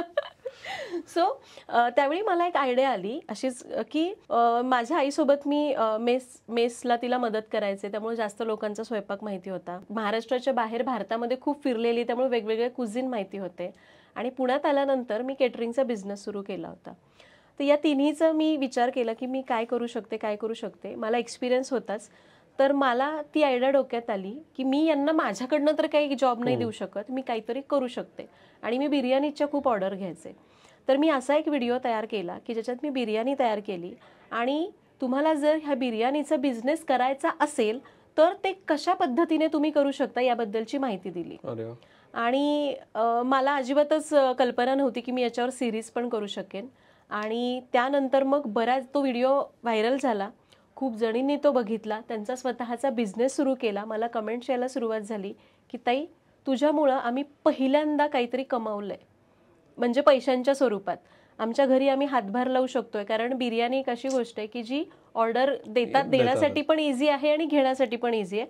आणि ती एक कम्फर्ट फूड आहे पार्टीमधलं, की पटकन घ्या. अशा छोट्या मोठ्या पार्टीज असतील किंवा पाहुणे येतात तर त्यामुळे बऱ्याच जणांनी तशा ऑर्डर्स घ्यायला सुरुवात केली. आणि मग ते मला एक, आपण म्हणतो ना, क्लिक किंवा तुम्हाला एक पुश मिळतो करण्यासाठी. मग त्यानंतर मी म्हणलं की माझ्या एका व्हिडिओमुळे जर इतक्या लोकांना फायदा होणार आहे, आपण असेच बरेच व्हिडिओज करू शकतो. आणि मग मी ती सिरीज सुरू केली, फूड बिझनेस सिरीज, जी पहिली सिरीज आहे सरिताज किचनवरची. ती पण मला अशी सुचलेली आयडिया, माहिती नव्हतं की मी सिरीज करणार आहे, पण ऍटलिस्ट म्हणलं एक व्हिडिओ करूया. त्याला खूप चांगला रिस्पॉन्स मिळाला. एक दादा होता, त्याचे मला कमेंट आली की ते नाशिकचे आहेत. ते मला म्हणाले, इतकी भली मोठी कमेंट, म्हणजे अशी हातभर. आणि ते म्हणाले की असं वाटलं ताई की कदाचित तुम्ही माझ्यासाठी देवाच्या स्वरूपात आलाय. हा व्हिडिओ तुम्ही खास माझ्यासाठीच केला असं मला वाटतं, कारण माझा बिर्याणीचा बिझनेस होता आणि तो कमी कमी होत चालला होता. मला कळतच नव्हतं की मी काय करायचं. तुमचा व्हिडिओ बघितला, मी त्याच्यामध्ये तसे चेंजेस केले, जसं तुम्ही तुमच्या बिझनेसमध्ये करायचं तसे मी चेंजेस केले. आणि आता खूप चांगला रिस्पॉन्स मिळतोय. असं वाटतं की तुम्ही देवासारख्या धावून आला वगैरे. मग ती कमेंट वाचून मला ती जी ऊर्जा मिळाली ना, त्यामुळे त्यांनाही फायदा झाला, इवन मलाही फायदा झाला. आणि ती सिरीज सुरू केली. सो हे माझ्या आयुष्यातलं खरं सक्सेस आहे. आयुष्यातलं म्हणण्यापेक्षा yes, biryani is your recipe. आता तुमची आई जेव्हा काम करायची है ना, त्यावेळेस जर युट्यूब असतं तर ती तुमच्यापेक्षा मोठी स्टार झाली असते. डेफिनेटली. नक्कीच. काय वेगळं होतं त्यांच्यामध्ये जे तुमच्यात नाहीये की असं वाटतं? माझ्यात नाही असं म्हणण्यापेक्षा ना, तिच्यात मला वाटतं हे प्रत्येक स्त्रीमध्ये असतं. अच्छा. तर मी माझ्या आईला, म्हणजे माझे वडील, माझी आई फक्त 3री शिकलेली आहे. आणि जेव्हा माझे वडील होते त्यावेळी खूप चांगलं छान चाललेलं होतं. त्यावेळी आई म्हणायची की मी शिवण क्लासला जाऊ का, मी हे शिकायला जाऊ का. तर वडील म्हणायचे की आता शाळेत जायचं वय आहे का तुझं, म्हणजे त्यांना वाटायचं की ते शाळा टाईप आहे. माझे वडील खूप चांगले, असं माणूस म्हणून एकदम चांगला व्यक्ती. पण अशा गोष्टी म्हणतात ना, पूर्वी बाहेर तुला कशाला करायचे, मी आहे ना, अशा पद्धतीने. तर आईला कुठे जाऊन दिलं नाही, काही शिकून दिलं नाही. आई फक्त 3री शिकलेली. अचानक वडिलांना कॅन्सर झाला म्हणून ते मी 6वीत होते तेव्हा वडील वारले. त्यावेळी मात्र अशी परिस्थिती होती, आमचं भाड्याचं घर होतं, दुकान बंद, किराणा दुकान होतं त्या. आणि जेव्हा आईने माझ्या आजोबांकडे, माझे आजोबा, खरं तर ते माझं आजोळ, तिथे रिक्वेस्ट केली की मी आता किराणा दुकान चालवते, तर ते म्हणाले तू दुकान चालवायचं नाही, कारण आपल्याकडे बायका असं काही करत नाहीत. आणि हे त्यावेळी आईला पण ते पटणारं होतं, कारण तिथं करतच नव्हतं त्यावेळी कोणी. मग त्यावेळी त्यानंतर मग मी आईला बघितलंय की मग तिने घरकाम करायला सुरुवात केली बाहेर पडून. आणि ते ना आईला खरं तर पटायचं, म्हणजे काय म्हणतात, आपण अशा वातावरणात वाढलेलं असतं त्यावेळी ते जमायचं नाही. पण सुरुवातीला 6 महिने ती थोडीशी घाबरत होती बाहेर पडायला, मला घेऊन जायची सोबत. पण मी तिचं असं रूप बघितलंय, काही पण करायचं असू दे, ती कधीच म्हणायची नाही की नाही मला हे जमणार नाही. हा चला करूयात. म्हणजे आईला मी हेच बघितलंय की करून तरी बघू ना, काय झालं, होऊन तर हे होणार आहे. तर आईचा मी एक गुण घेतलाय किंवा आईची मी एक गोष्ट नेहमी बघते, फॉलो करते. ती म्हणजे ती काय म्हणते, एखादी तिला अपॉर्च्युनिटी आली, करून बघायला काय हरकत आहे, चांगलंच काम आहे, आपण वाईट काय करत नाही. होऊन काय होणार आहे, मी इथं येऊन पडणार आहे. सो मी पण आता माझ्या बिझनेसमध्ये आईच्या त्या विचारांचा मला कसा फायदा होतो की मला जर आता जनरली आपण इन्व्हेस्टमेंट करायची आहे, काही मोठी गोष्ट करायची तर भीती वाटते. तर मी म्हणते की नाही करूयात, होऊन काय होणार आहे, एवढा लॉस होणार आहे ना, त्याची आपली तयारी आहे, तर आपण जाऊयात पुढे, काय हरकत आहे. सो आईचा तो गुण एक बघितला. तिला मी कधीच कुठल्या गोष्टीला चांगली गोष्ट करताना नाही म्हणताना बघितलंच नाही. अजूनही पण ती तशीच आहे. काही जरी असं करायचं म्हणलं ना, हा चल करूया. म्हणजे एकदा मला आठवतंय माझं केटरिंग, येस, अरे आई बराच झाली आहे माझी. हो, आणि एकदा ऑर्डर घ्यायची होती, ऑलमोस्ट 100 लोकांची ऑर्डर होती आणि मी एकटीच होते. आणि ती आईची सवय, हा करू ना. म्हणजे फार खूप माझी तारांबळ उडाली होती, पण मी ती ऑर्डर घेतली.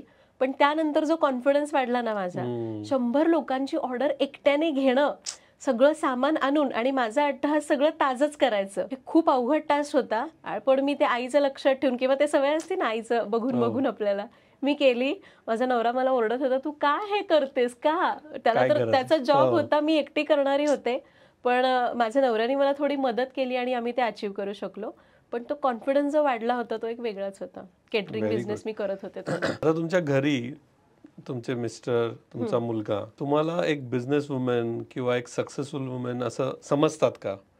काय काय तुमच्यामध्ये ते बघतात आता? मुलं समजतात, माझा नवरा समजतो, मीच नाही समजत. मला ना असं वाटतं, हे खूप खरं आहे, हा सगळं करतो. माझा नवरा म्हणतो, अगं तुला माहितीये का तू काय करतेस ते. हे माझ्या घरात माझी मुलं पण आणि माझा नवरा पण, येस, मला ते उलट ते मला जाणीव करून देतात. Very good.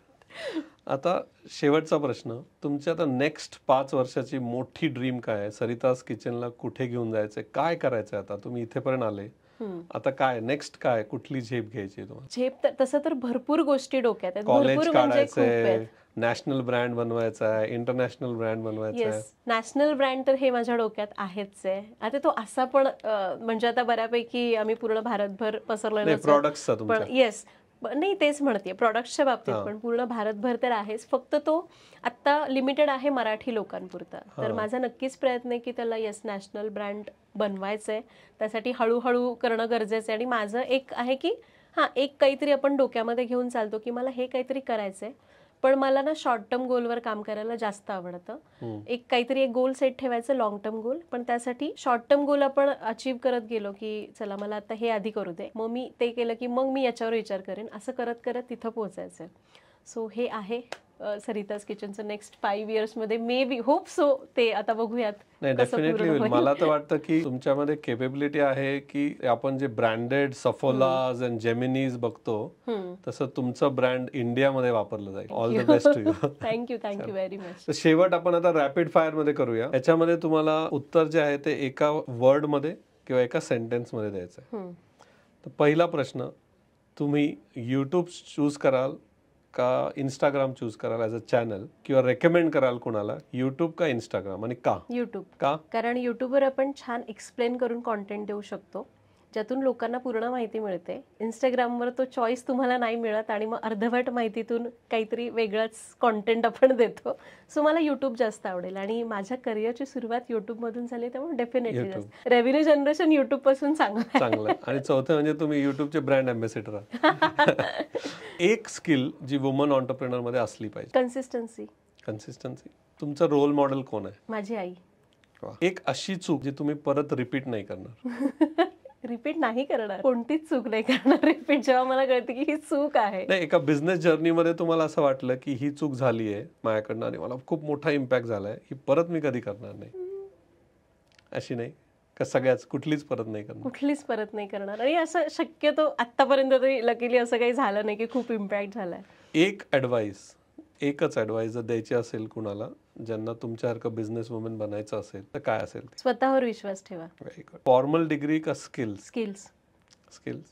Perfect. Thank you so much for coming. Thank you so much. तर आज मॅमकडनं आपण काय शिकलो, तर मी पर्सनली काय शिकलो की रिसर्च हा खूप मोठा फॅक्टर आहे जर तुम्हाला एक मोठा युट्यूब क्रिएटर बनायचा असेल. दुसरं, फॅमिली सपोर्ट महत्वाचा आहे, पण सरिता मॅमनी टिप्स पण दिल्या, जर सपोर्ट नसेल तर काय काय करायला पाहिजे, राईट. तर तुम्ही स्वतः प्रूव्ह करा आधी आणि मग तुम्ही मोठे व्हा. आधी फॅमिलीला प्रूव्ह करा, त्यांनी सांगितलं. फार मोठी गोष्ट ते म्हणालेत की एक असोसिएशनची खूप गरज आहे. म्हणजे महाराष्ट्रीयन कम्युनिटीमध्ये, मराठी कंटेंट क्रिएटर्समध्ये एक असोसिएशनची गरज आहे. कारण प्राइस रेट कमी जास्त होतोय, स्पॉन्सरशिप कमी जास्त होत आहे, तर त्याच्यासाठी कोणीतरी इनिशिएटिव्ह घ्यायला पाहिजे, ते त्यांनी सांगितलं. त्यानंतर बऱ्याचशा गोष्टी त्यांनी आपल्याला सांगितले की तुम्हाला जर तुमची युट्यूब जर्नी चालू करायची असेल तर काय स्टेप्स घ्यायला पाहिजे, काय स्किल्स पाहिजे. त्यांच्या बहिणीचा चॅनल 2 वेळा युट्यूब कडनं बंद केला गेला, तर का गेला, त्याच्यासाठी काय काळजी घेतली पाहिजे, ह्या सगळ्या गोष्टी आपण त्यांच्या बरोबर आज बोललो. माझ्या मते हा एक वुमन एम्पॉवरमेंट साठी हा फार मोठा एक पॉडकास्ट आहे. याच्यातनं जर आपण 1000 वुमेन जरी घडवू शकलो तरी आमच्यासाठी खूप मोठी गोष्ट आहे. ज्यासाठी आपण हा पॉडकास्ट चालू केलाय की आपल्याला रोल मॉडेल्स घडवायचे आणि मराठी महाराष्ट्रीयन रोल मॉडेल्स घडवायचे. तर माझ्या मते सरिता मॅम ह्या फार मोठ्या रोल मॉडेल आहेत. तुम्ही सगळ्यांनी यांच्याकडनं शिका आणि काहीतरी मोठे व्हा. थँक्यू.